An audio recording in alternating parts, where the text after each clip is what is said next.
蔡生最後嘅時光就係佢感覺到自己應該差唔多走啦，咁佢就慢慢加長休息嘅時間，然後再慢慢減少飲食，最後就喺睡夢中離去，非常安詳，亦都冇任何痛苦。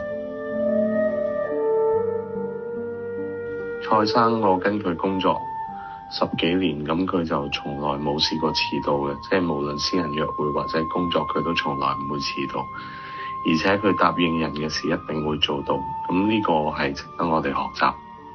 病嘅時候佢都繼續交稿俾信報，從來唔會開天窗，從來唔會脫稿，因為佢覺得如果作為一個寫作人脫稿或者遲交稿就係對編輯同埋對讀者嘅唔尊重。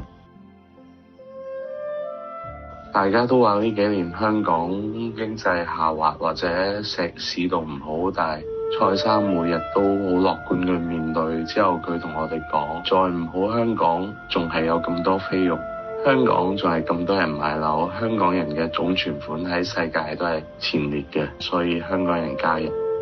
蔡生最值得人學習嘅精神同埋最值得香港人學習嘅精神就係今日過得比琴日好，而聽日要過得比今日好。